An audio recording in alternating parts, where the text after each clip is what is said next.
Alright, welcome to another video. What we're doing today, we're going to be renovating here at Steve's Jams. We're just going to do this left hand side today. We've not got time to do the right.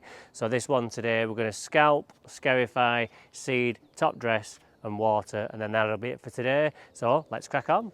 So if you remember, we were here about 3-4 weeks ago on a Saturday and we just gave it a little scarify just to break through all that debris that had fallen on the lawn and get that up. Well, it's recovered well, really looking thick, so we don't really need to overseed everywhere today. We're just literally going to be filling in some of these patches where the worm casts have been. No need to do like areas like this because it's just so thick. There's no need to put any seed in there. So what we're doing is we're ruffling these up with a fork and just dropping a couple of seeds in. And look at that, a bit of annual meadow grass actually. I thought I was clean on this side, but no, not to be. So we'll just sling that over there till later. Generally in good health, but absolutely riddled with worm casts this last autumn, and they're just still coming through, so hopefully they'll go a bit deeper once the spring kicks in good and proper, because otherwise it's going to be problematic this year.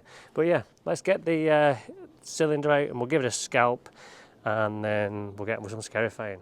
Okay, so first job of the day is to scalp this lawn. I came midweek and I got rid of some of the excess growth with the hay to row trimmer because it would just be too much to take in one go. So I'm ready to start. I've already just had a little play up the side there just to gauge what height I want to be at. So I'm happy with where I'm at. So now it's just time to do the rest.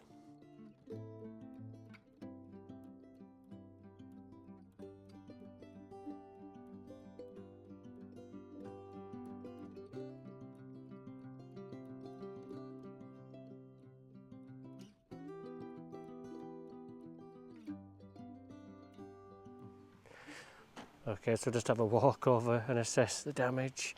OMG. OMG indeed. If we just compare it to last year's picture after we'd done, you can see, I think they'll be pretty similar. I don't know just yet, so I'm kind of just basing it on memory, but it looked pretty much like this. It's a bit wetter this year, but I think we're in a similar situation. And I've kind of changed my mind about what I'm going to do just because there's so many bare patches.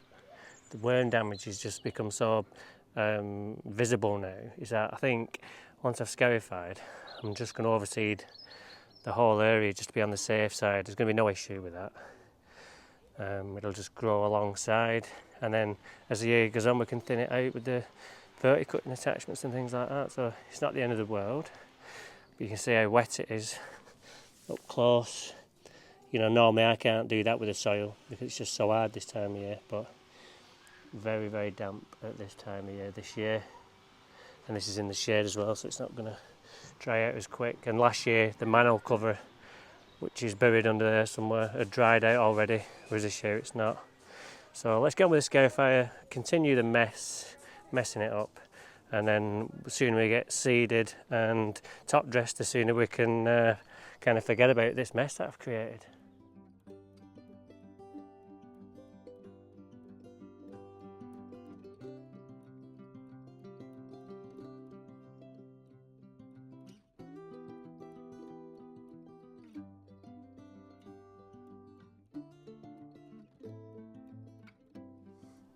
Right, so it's always looks a bit better after scarifying because we've got a lot of that thatch out. It's quite a lot actually, as obviously the years go on we're going to end up with more. So always that dilemma of what do we do? I want to keep those grooves open, so I could rake it, but there's quite a lot, and I've just a little bit pushed for time today. It's Easter Saturday, it's nearly 4 o'clock and I've got to be done by 6, so I'm going to be lazy and I'm going to blow it into piles, and that'll help keep the grooves open for the seed to fall in. And then when I get to where the piles are, obviously there's going to be a bit of debris there, I'll just rake that up even more. I'll just carry on blowing it down, and then it's just all on a kind of make it up as we go along today. So we'll crack on with the blowing and then we'll see how it looks.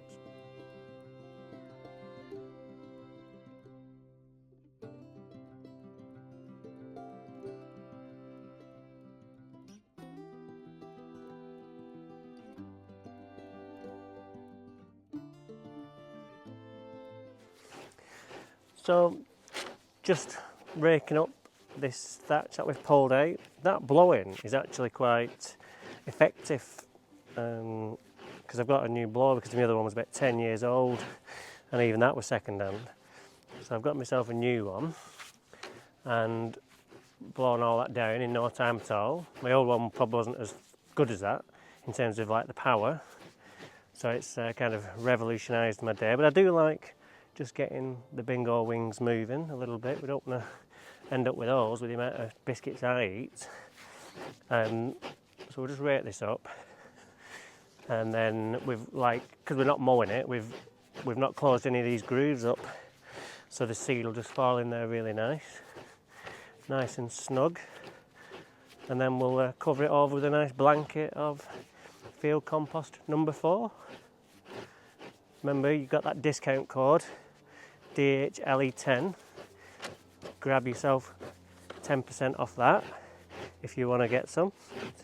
Like everything I do, it's non-obligatory. You don't have to.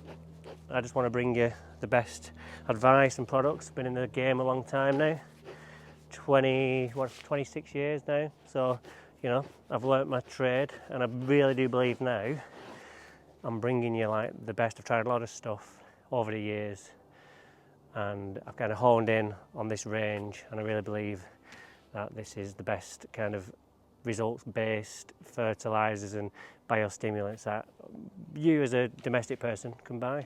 So why would you not? And you get my videos free of charge. So that's another thing to throw into the hat. So there you go. So we'll get that picked up, and then we'll get seeding. Right, so we're just about to go on with our seed. There is a slight seed change this year in terms of variation of cultivars within Barrenbrug Extreme. So last year when we did this, and the year before, it was the old mixture from 2021 and 2022. But now I have run out of that, and now I'm on the 2023 mixture, which will just blend in fine. Actually, 2 of the cultivars in that are in the other 2 ranges, so they're already in. They've already been in, so they're already in this lawn, so there's no problem really. There's just going to be more of them, so you'll never notice, so don't worry if you've got the old batch and now you've got the new batch. They'll blend in absolutely fine. We're going on at 35 grams a day because we've got quite a thick lawn anyway. We're going to go on at 35 grams a square metre. Just measured it just to make sure. It's 120 square metres, so we just need 4.3 kilos of seed, which is just in here ready to go. So if you remember as well, I just open that to the full 32 because the seed doesn't come out otherwise. So that gives you plenty of time to spread it, and you can do multiple passes at 32 before it runs out.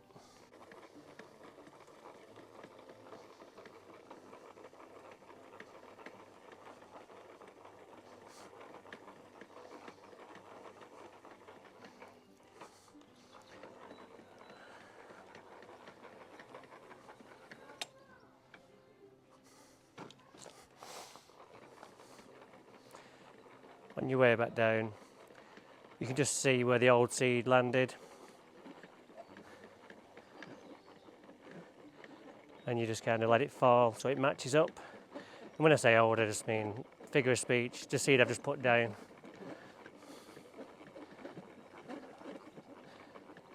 All the way to the end. You're always going to go over the curb, and we'll end up with a lovely lawn in the tarmac there, but we can just pull that out when it gets to a certain height. I'll just be very careful with a bit of Roundup. So these grooves are accepting that seed nice. Wind's just picked up, lo and behold, as it always does when I start stuff that doesn't need any wind. I feel like Rory Mac walking down the fairway talking while he's working.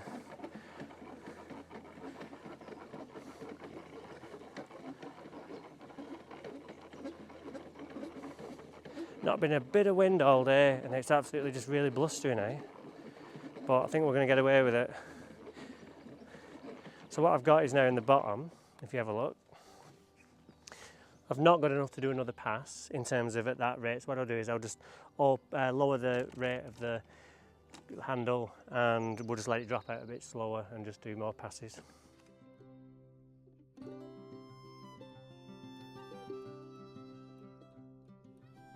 Just wanted to show you up close, the seed falling into the grooves, So you can see it's just falling in there, and then that closes up, and you get the compost on top.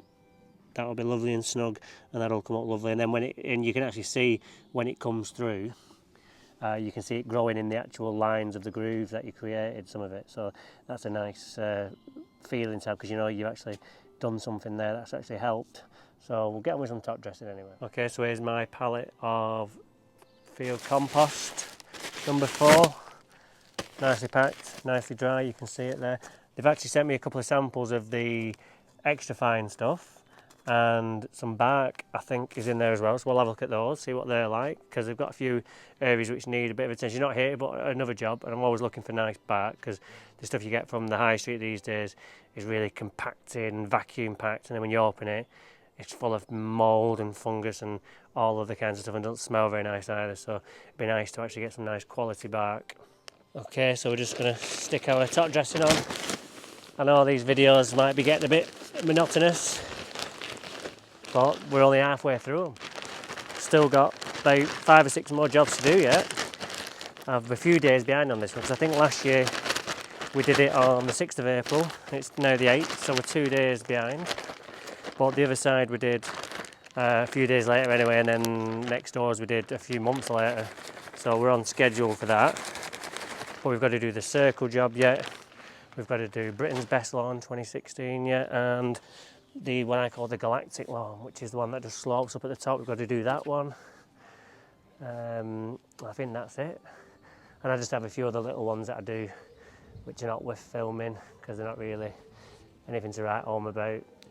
I just do them because I like the people, and they're not really wanting to spend a lot, but they just like it looking nice. And you know, you need a few of those. You can't just have all customers who want the best, because you just haven't got the time. So it's nice to have a few jobs of different variations, because if you're doing all the same all the time, it can get a bit boring. It can. Like when I used to do a lot of weeding. I was talking to a customer yesterday, and I was saying we used to turn up and do like an hour's weeding every week. And those are like £15 an hour. I know you might say, well, that's a lot, but when you're running a business as well, you've got to pay for all your outgoings. £15 an hour ain't cutting it, but we used to do a lot of that. Every day weeding. It was hard work. You just did it because that was your job. But now I don't really do weeding, to be honest. I'm happy to say I'm above that. I don't mean that. I mean it in a nice way. I've just got other things to do. Leave the weeding to the people who want to do it. And there's plenty of them around. Because some people enjoy weeding, don't they? Some people don't enjoy cutting grass, which I don't understand. Whereas I don't understand how chefs like cooking. That's what I always I can't understand why anybody would want to stand in a kitchen as a job for like 16 hours a day, preparing food and cooking food and just all that stress that you see on that when you watch Gordon Ramsay. Why you'd want to do that on a daily basis, I don't want to know, but that's just their thing. That's what they like. Everybody's different. So I'll just spread this out. Again, just using the back side of the rake. I don't really use that side of the rake now because it's so fine, it just falls through. So it's not really much point. It literally leaves too much compost behind, so I'm just going to drag it. I've got plenty here. I don't need to worry about running out. I've got a full pallet there, which is by design, because what I'll do is I'll save on delivery, because what I can do is I'll just nip down here when I've finished. And there's probably 20 bags going to be left. I will just come and take 10, and then split the delivery cost between them all, rather than paying the full pallet price. Which can't be helped, it's just one of those things. When you buy online, everything comes on a pallet, and whether you've got 1 bag or 50 bags, that pallet is a space on a wagon. And they're not going to do it cheaper because you've got less on it. It still takes up that pallet space, so they've got to charge whatever they charge, like what, 50 quid is it, plus that or something. And that's just life. So I'll just crack on with the rest, and then we'll see you when we're finished.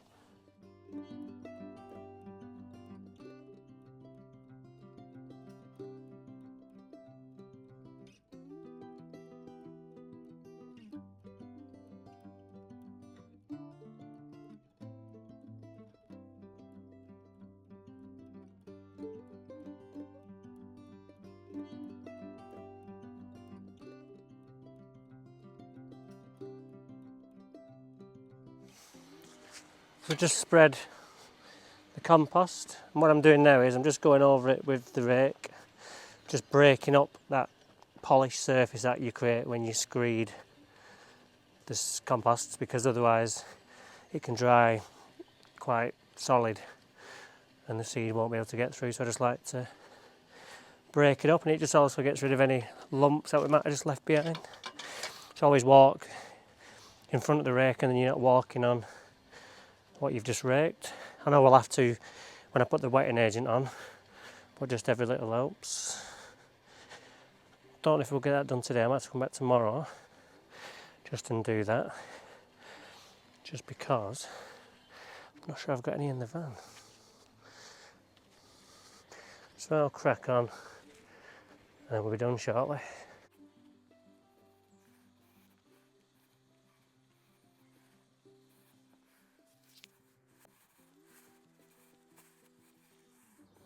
Alright, we're back. It's Monday morning, it's about 11 o'clock. It's just absolutely chucked it down all morning, but perfect conditions to get a wetting agent on because it's wet already, and then what's to come is going to water it in even further. But because the compost is wet now, it sticks to your feet. So what I've done is, you're going to laugh in a sec, but I've just tied 2 plastic bags to my feet just to stop that getting in my grips in my shoes and me getting 2 inches tall and taking all the compost off the lawn. So I've got my wetting agent, we're ready to go. I've got 500 mils in my tank with some water, and we'll just spray it on, and then we'll let the rain do the rest. Don't laugh at my shoes.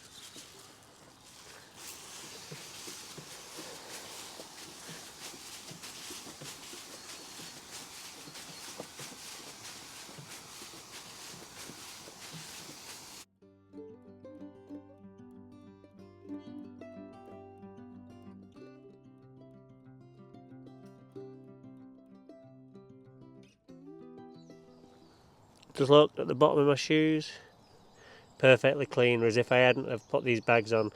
A lot of that compost would just be stuck in the middle of my grooves in my feet, and then I'd be walking dirt everywhere. So great idea. You look stupid, but we had the last laugh. Okay, that's this side done for today. Next time we're here, we're going to be concentrating on that side. We've got a lot of work to do there, and that involves getting a skip. Don't worry, we're not digging the lawn up, we're just tidying up the edges and getting rid of some of the dead grass from underneath all the trees on next door's side. Let's just have a recap on what we've done on this side. So we scalped it, we scarified it, we overseeded it, and we top dressed it with the field compost number 4. And today we put our H2Go wetting agent on, and then we're going to let the gods do the rest in terms of watering for the rest of the week, and then hopefully in a couple of weeks this one will be ready for some products. So don't forget to like and subscribe if you haven't already done so, and if you want to see more lawns being turned around like this, then join me next time on Daniel Hibbert Lawn Expert. Bye for now.